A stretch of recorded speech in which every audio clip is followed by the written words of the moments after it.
I am a songbird.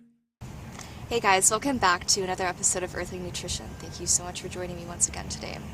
So, once again, I'm on the riverside. You can see it's starting to spit a little bit, rain, so I'm not sure how long I'm going to be able to film for, but I wanted to talk about something that was kind of initiated by a conversation I had with someone on Facebook, and they were asking kind of how to resolve binge eating tendencies. And I have had experience with binge eating just as part of an eating disorder a few years ago. I was sort of a mixture of very, very restrictive eating, and then coming to a point where my body just could not take it anymore, and then I would feel very compelled to just eat everything in sight. And so, very extreme behavior. And so it's a habit that can be hard to break, even for people that are on a vegan diet and doing a lot better as far as nourishing their body with what it needs. Sometimes we can still be stuck in that cycle of kind of feeling like we need to eat even though we're not hungry. It's just sort of habitual, or we become bored and so we're eating just for the activity of it. So I wanted to do this video today to talk about some strategies that I use and that were very, very helpful in breaking me out of those habits and replacing them with better habits that has really deepened my relationship with food and eating. So before I begin, I just want to kind of define the context of what I'll be talking about, because I don't want you guys to think that these strategies are suitable to be used to prevent yourself from eating when you're actually legitimately hungry. This is completely different. What I'm going to be talking about is how to feel more connected to your food and your eating and your own body, so you can listen more internally and know when it is the right time to eat and when it's the right time to find something else to do. If you are legitimately hungry, then you need to eat. There's no reason why you should be ignoring your hunger.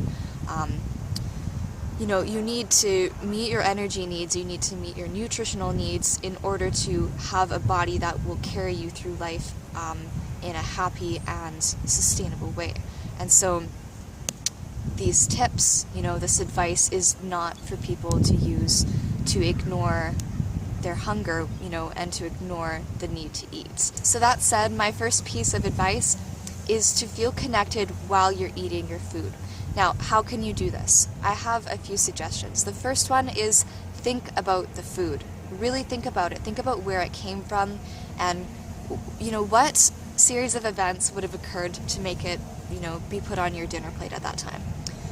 We tend to think of plants as being sort of materials rather than actual things that we're living. And whether or not you really want to change your opinions or thinking around plants, I do encourage you to just appreciate the fact that that plant, the materials that came from that plant, such as if it's berries or tubers or seeds or whatever, just to think about that plant as something that is living and that is going on its own course of life and existence, and that has given you this piece of sustenance that you can use to go about your own life and to repair your own body.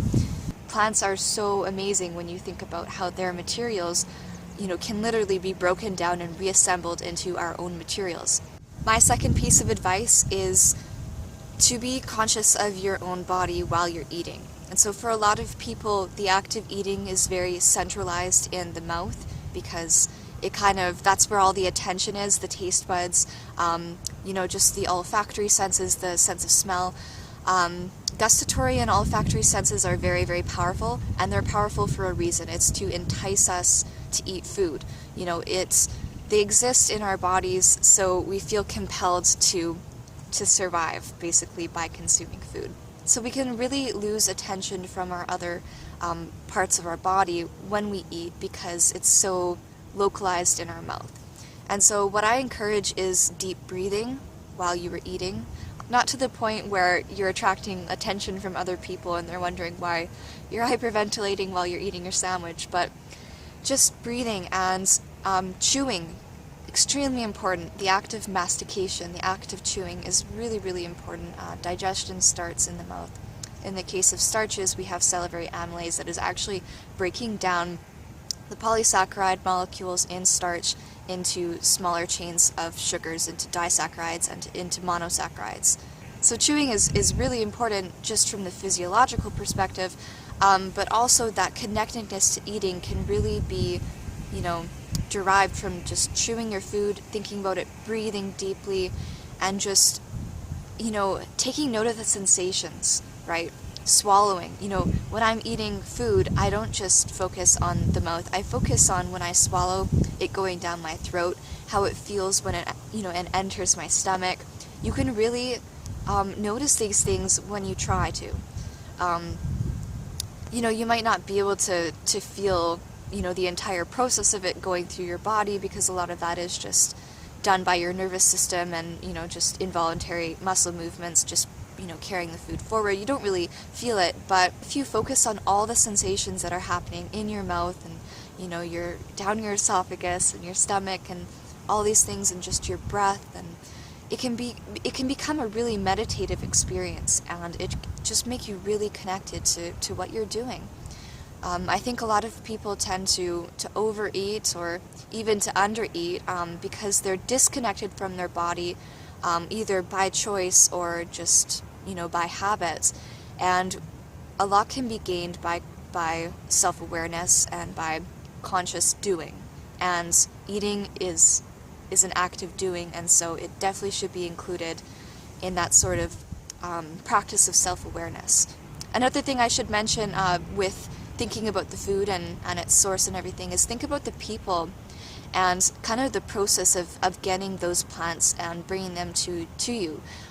This can enhance your gratitude for the food, because you can think about, what person would have pulled that potato out of the earth. A lot of stuff is done by machines nowadays, but there's a person, running those machines, and they're still part of that process of harvesting those foods, and then, the people that are transporting it to grocery stores. Just think about all the people and, all the sort of things that happened in order to make that food on your plate. It's truly just an amazingly complex system that we are so fortunate to have. So those are the 2 tips for when you're eating. Just, thinking about where that food came from and having gratitude for that, and then feeling connected to the sensations of eating. So those are things that you can practice during eating. After you've eaten a meal that is nutritionally adequate, you need to ask yourself, am I still hungry? If you find that you're thinking about it, you're tuning into your body, and you're feeling, no, I still feel hungry. I'm still feeling those hunger pains. My stomach still doesn't feel full. Then in that case, of course, by all means, eat more. Your body knows best. It has regulatory hormones. It has different receptors in the walls of your stomach that when they are, stretched, distended, they send signals to your brain. And there's this feedback system that controls your hunger, controls your appetite. So if you still feel hungry, eat more. Listen to your body. Don't deny yourself the food that is going to make you a healthy individual. Never deny yourself something that you truly need. So now, if you have thought about it and you are continuing to breathe and be self-aware and tuning into your body, and you come out with, the realization that, no, my stomach feels full, I don't really have any need or want to eat. So now you need to ask yourself, why do I still feel compelled to eat? You might come up with the response, I have nothing else to do and I'm bored, and so I want to continue this activity because it's something to do. And so if this is the case, then, all it takes is just taking a moment to think of, what could I be doing right now? And you need to make those ideas and you need to make those options more appealing and more compelling than just eating. Because when you think about it, eating can be a very experiential thing. You can really enjoy it, and I encourage you to enjoy it just as I talked about. But it's not, the only thing that you should be doing. There's so many other things that can give you pleasure and excitement and fun and, just different things in your life. And if you take a moment to kind of brainstorm some ideas of what you could be doing instead, I think, overall you'll be a more fulfilled person, because you're going to get things done that you need to get done, and then do things that you want to do. So if you have homework to do, and you think about it and you recognize, oh, I could do this, you're going to become a better student, because you're going to be, working at what you need to get done. If you don't have any obligations or responsibilities in that moment, then you can think of things that you'd like to do, that you want to do, and you can really meet your desires as they come to you. And so if you love to paint, you could start a project. You could do that for a few hours or whatever, and just let yourself become consumed in that.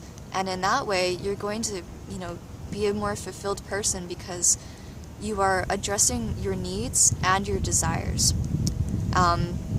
Food is definitely more on the side of being a need than a desire. It can be definitely a good experience, and I encourage it to be. I encourage you guys to connect with food, as I talked about, but in the end it is more of a physiological need than a desire that is going to make you a better person or a more happy person. And so recognize the things that you'd like to be doing, and fill your life up with lots of different things. Work on finding your passion in life. It's definitely something that you should be always thinking about and kind of moving yourself towards. Another response that you may come up with in question of why do I still feel like eating if I'm not hungry is, I want to continue to trigger the sensations of eating. So like I talked about before, eating is a very sensory activity, and these things can be kind of easy to become addicted to. Some people will even say that eating can be an addiction in a way, because we're addicted to those feelings of happiness and satisfaction when we eat food. I definitely would like to do a little bit more research on this, so I can give you guys a little bit more information on this subject, as far as just neurotransmitters and how we can become kind of addicted to the release of these feel-good hormones. Right now I don't know too much about it, just other than just kind of common sense of eating feels good, and anything that feels good we can become addicted to potentially. And even this, I think it can still come back to finding things that you want to do instead of eating, because other things can make you feel good, right? Eating is a very primitive sort of cause and effect. You eat and you feel good. You can find other things that give you that same sort of satisfaction and happiness without overeating and without taxing your body with a workload that is larger than it needs to really thrive. So I think that kind of wraps up my advice for this topic. So I'll just recap a little. Gratitude for the food, self-awareness, kind of being in tune with the sensations of eating, appreciating it, and tuning into your appetite. And then number 3, making sure that your life is full of things that make you happy, and so food doesn't take on the dominating role in your life. Find your passion, find things that make you happy and that make you feel fulfilled, and food becomes the fuel to get those things done in your life. I hope this video was helpful for you guys. If it was, be sure to give it a thumbs up, subscribe if you haven't already, and check out the Light at Night Facebook page. All the links are in the description below. Find me on social media. I am on basically everywhere you are, probably YouTube, Facebook, Twitter, Instagram. Wow, it's really cold and raining out, so I'm going to bundle up and head back home now. I hope you guys have a wonderfully abundant day. Remember to eat, thrive, and be kind. I'll see you next video. Bye.